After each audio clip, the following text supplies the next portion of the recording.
Olá pessoal, continuando aqui nossa segunda aula da nossa disciplina Tecnologia da Construção, nosso curso técnico de desenho da construção civil.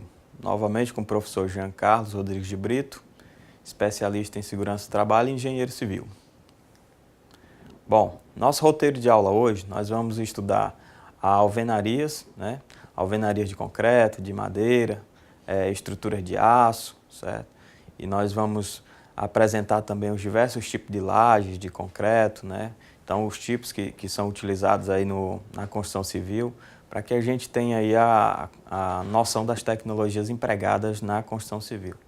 Bom, começamos aqui com um exemplo dos sistemas construtivos, Então, todos esses sistemas que procuram reduzir a utilização dos recursos, gasto com material, desperdício na obra, são chamados os sistemas construtivos, O que a gente usa de técnica para agilizar uma construção, para torná-la sólida, segura e atender nossas necessidades, conforto térmico, agilidade, funcionalidade, agilidade na execução da obra. Você vê um exemplo na figura, na ilustração, é um container, que antes esse tipo de material, quando se tinha sua vida útil exaurida, ele não servia, e hoje já serve aí, é um exemplo de nova tecnologia, de sustentabilidade, de transformação aí da matéria, em técnicas e tecnologias da construção. Nós temos aqui, pessoal, alvenarias, alvenarias e as ferramentas que a gente usa para se confeccionar essa alvenaria. Nessa ilustração a gente vê as ferramentas tanto de proteção individual, que são os EPIs, quanto as ferramentas de confecção da alvenaria em si, colher de pedreiro, escantilhão, réguas, fitas métricas, tá? Então, é basicamente isso. Com relação aos EPIs, nós temos o capacete aí e a luva, que é essencial para a execução de uma alvenaria, para que o operário tenha aí a sua segurança preservada, tá bom? Por conta do contato químico do material. Então, o que é uma alvenaria de vedação? É uma alvenaria que não é dimensionada para resistir a ações, ou seja, ela não recebe peso, não é para receber peso em sua estrutura. Ela é apenas de vedação, vedação vertical. Tá? Na maioria das edificações executadas pelo processo construtivo convencional, que é uma estrutura de tijolos de furo ou tijolos maciços, Então, a nossa alvenaria convencional é essa. Já o que seria uma alvenaria estrutural, que não é tão convencional, mas está sendo muito utilizado nos edifícios hoje, Alvenaria estrutural é um sistema em que as paredes já são feitas para receber aí essa carga, Ela já suporta alguma carga. Então, por essa razão, os tijolos são melhores dimensionados aí com relação aos esforços de compressão e por ser mais resistente, eles conseguem aí receber toda essa carga e a argamassa também tem que ser uma argamassa bem resistente, Uma argamassa com traço superior ao que é aplicado em alvenarias convencionais que são só de vedação. Então, essa é a diferença. Aqui a gente trouxe aí para vocês a ilustração de alguns tijolos que são empregados, Pode ser tanto o cerâmico quanto o bloco de concreto também. Então ele é preenchido aí em alguns casos, esses orifícios eles são preenchidos com concreto para tornar aí a alvenaria estrutural em si, Porque se fosse só a função do tijolo não daria essa resistência. Para ter a função de viga, de pilares, a gente tem que preencher e usar a ferragem também dentro desses blocos. Então ele passa aí também semelhante a uma execução convencional, só que ganha aí com relação à forma, com relação a todo esse preparo para se fazer as peças estruturais aí na construção comum. Bom, aqui são as máquinas que são utilizadas, nós temos aí o caminhão betoneira, como é que é internamente dentro desse caminhão, que ele não pode deixar o concreto de forma alguma parado para não ter prejuízo na sua resistência, tá? Na outra foto abaixo aí você vê o preparo manual, embora seja mecânico, mas a betoneira é considerado o preparo mecânico mais manual porque são os operários que confeccionam, Ali acima você vê aí uma máquina para projetar este concreto, ou seja, lançar esse concreto no local desejado, um compressor, que ele vai ter essa função de lançar esse concreto na superfície, tá bom? Então, como é que você calcula um tijolo, A norma estabelece aí a norma 15270, componentes cerâmicos. Você, por exemplo, faz o levantamento da área, por exemplo, você levantou aí paredes, ou então e abertura, né? Então você soma isso tudo e deu um total de 64 metros quadrados. Aí você pega a dimensão do seu tijolo, meu tijolo é 10 por 15 por 20, ou 19 por 14 por 30. Então, dependendo da dimensão do tijolo, você acha quantos tijolos você usa em cada metro quadrado, né? Então, se eu uso 37,59 tijolos, eu só multiplico lá pelo meu 64,32 que eu achei aí no meu levantamento de áreas para ser edificadas aí as alvenarias. E aí o resultado final, eu tenho aí 2.418 tijolos. E aí eu ainda acrescento, né, porque tem perdas, tem os cortes que a gente tem que fazer e isso gera muita perda, né? Como eu falei na aula anterior, a construção civil, ela tem em torno de 25% de perdas de material empregado na construção. Então, a gente ainda tem esse déficit aí que tem que ser superado. Então, no final, você bota aí um acréscimo de 10% e arredonda aí para 2.700 tijolos por esses 64 metros de alvenaria, tá bom? Estrutura de madeira. Nós temos que ter cuidado com relação à estrutura de madeira, porque é uma estrutura que demanda um cuidado muito específico, né? Porque ela tem os agentes biológicos, né? São os fungos que podem atacá-las. Ela tem a questão da umidade, né? Ela tem que ser tratada periodicamente. Então, ela é exposta à umidade, ela pode trazer muitos problemas aí para o ambiente, né? Tornar até um ambiente insalubre dentro dessa edificação. Então, com relação aos fungos, aos insetos, os insetos podem gostar do ambiente ali que a madeira proporcionou com essa umidade, né? Então, você pode ter o risco das pragas domiciliares, né? Cupins, formigas. Então, é uma estrutura que tem essa particularidade. A beleza é incondicional, todo mundo dá prestigia essas construções com madeira.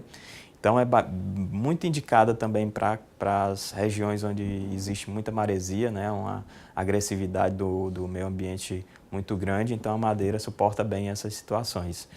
Então, dessa forma é possível determinar o tipo de construção, o detalhamento dos sistemas de proteção, os construtivos que irão assegurar a vida útil da edificação, ou seja, o que é que você vai colocar nessa construção de madeira para impermeabilizar, para proteger contra a umidade, para proteger contra os insetos, né? Então, você tem uma série de cuidados aí que você pode ter com relação à madeira. Com relação ao aço, nós temos que observar a NBR 8800, né, que fala dos projetos de estrutura de aço e estruturas, né? Então, o que é que ele vai definir? Ele vai definir o que é que você pode usar de perfil, qual a carga que cada perfil vai suportar, qual o perfil mais indicado para aquela situação. Então, é uma norma que tem que ser observada quando você vai fazer aí seus projetos com estrutura metálica, tá? E você que vai desenhar esses projetos tem que observar, né? Tem que ver as especificações que o projetista colocou lá alguma coisa incompleta, você vai lá, completa na norma. Ou se você verificar alguma coisa que está fora de norma, aí você vai lá, alerta, né, o projetista, ó, aqui está fora de norma, sugiro que você dê uma olhada nessa norma no item tal. Então, estruturas de concreto, pessoal. A norma que estabelece aí as regras para a estrutura de concreto é a 6118, né?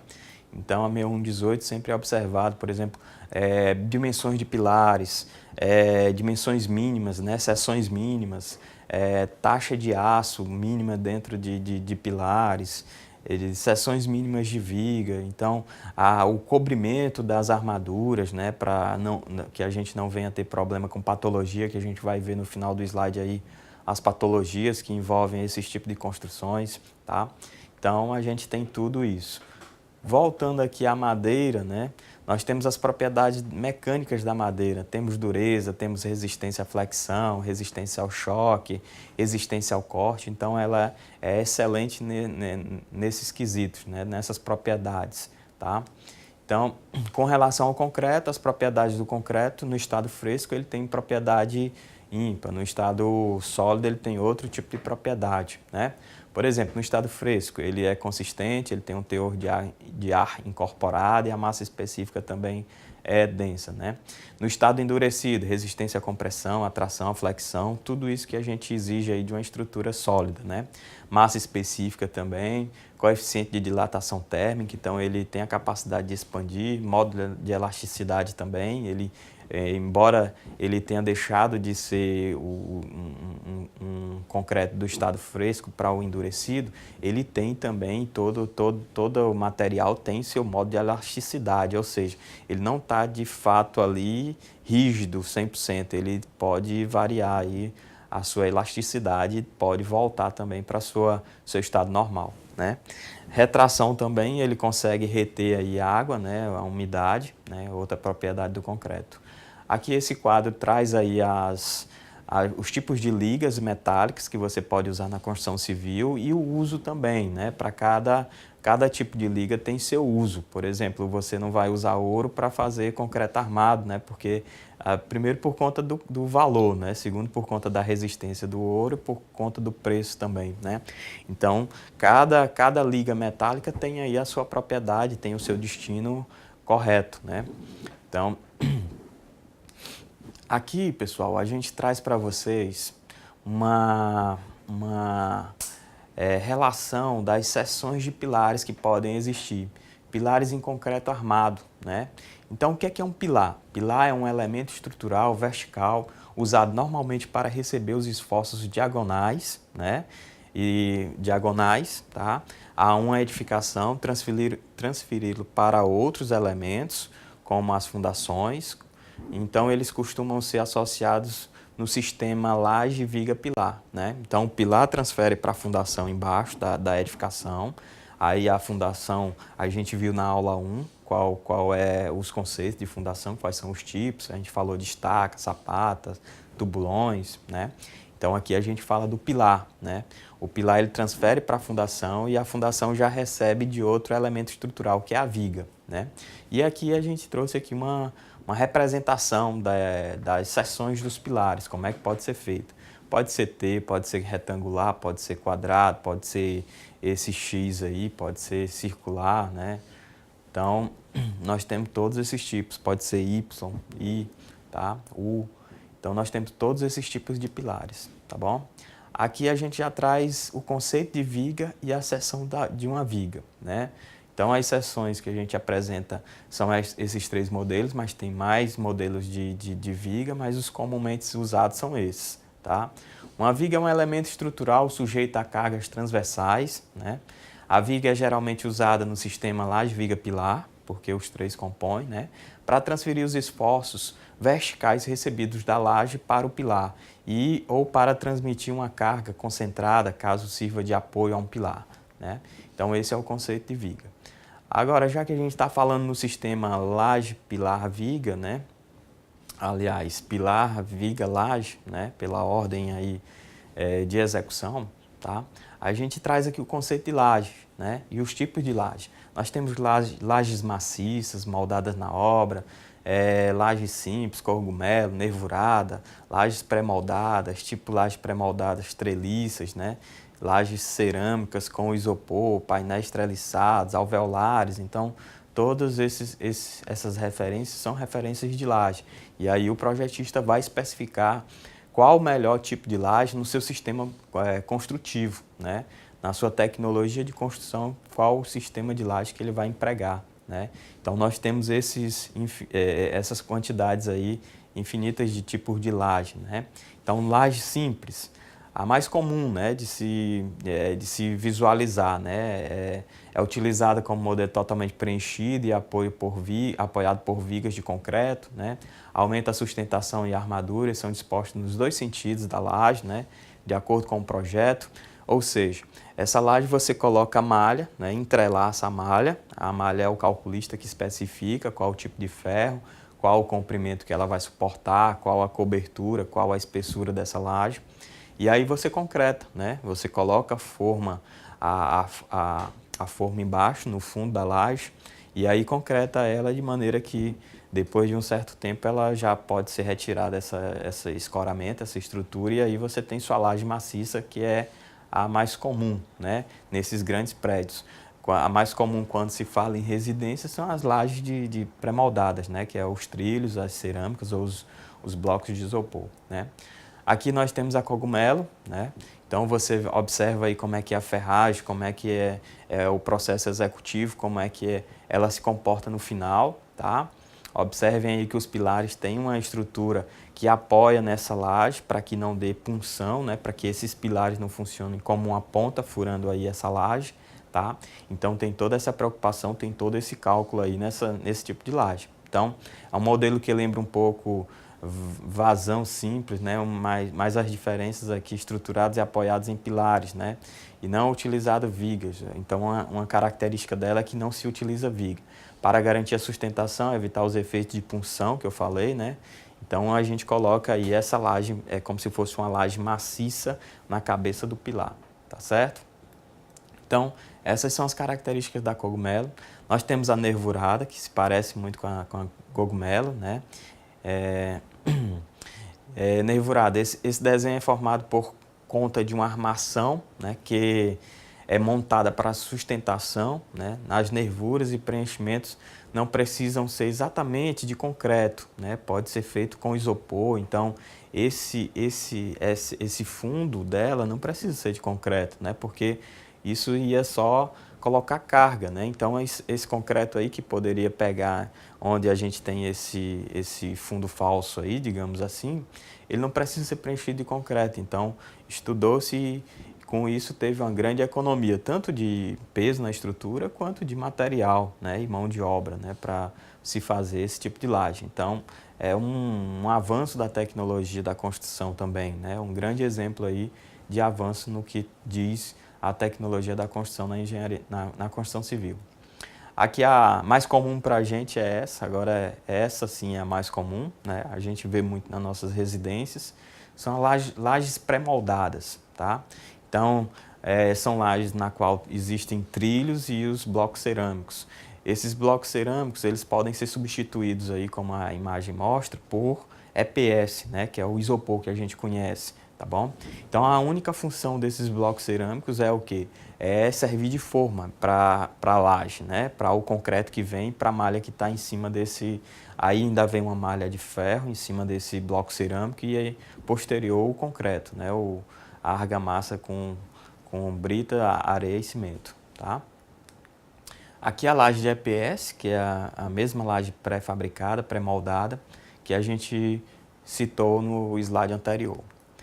Essas são lajes alveolares, né? Esse sistema é mais utilizado em grandes vãos, né? Por que grandes vãos? Porque ela já é uma laje pronta, né? Como se você viesse com uma laje pronta e por ser pronta ela já tem aí a resistência ao extremo, né? No processo de fabricação dela, ela já foi submetida aí a grande tração, né? Então ela já deixou ela mais rígida com relação a flexão, então ela não tem essa capacidade de fazer aquela curva, né? Ou se faz muito pequeno, né? Essa curva é quase que imperceptível, por conta do processo de fabricação. Como é que é o processo de fabricação dessa laje? Ela a argamassa é lançada dentro de orifícios, na qual esses orifícios carregam aí estaios, né? E esses estaios são tensionados de maneira tal que ela consegue aí alcançar uma resistência altíssima, né? Então, por essa razão é indicada aí para grandes vãos, né? Então, como eu falei, torna-se uma opção menos comum em residências. A laje alveolar é formada com grandes painéis de concreto, geralmente protendidos, né? Então, geralmente eles são protendidos, a armadura é feita de cabo de aço, que dá mais resistência, né, com alvéolos, né, as cavidades ocas, esses orifícios, né. Em sua estrutura, o que é preciso usar guindaste, né, para descarregar, guindaste para montagem, né. A vantagem desse tipo de material é que ele dispensa grande parte dos serviços de carpintaria com a execução das formas, né, e os serviços de armação também do ferreiro, né, do armador, certo? Então, essas são as características aí das lajes alveolares. Aqui é só para lembrar, nossa aula está chegando no final, sistema construtivo sustentável, né? É uma imagem para que a gente venha a refletir, porque no início da aula a gente começou falando dos sistemas construtivos, né? E todos esses elementos que a gente falou foi para que desse sustentação a se chegar num elemento construtivo ideal, né? Então a gente chega nessa imagem, né? Que é bem utilizado os sistemas construtivos. Você vê aí um prédio no qual ele tem não só telhados verdes, como alvenarias verdes também, que isso vai dar um ótimo benefício, né, para a questão da climatização desse ambiente. Nós temos placas solares em cima aí desse telhado, que faz com que você tenha uma sustentabilidade no quesito fornecimento de energia, né? Então, o que é que acontece? A realidade das indústrias, né, dos atuais processos construtivos aponta já que não há outro caminho a seguir.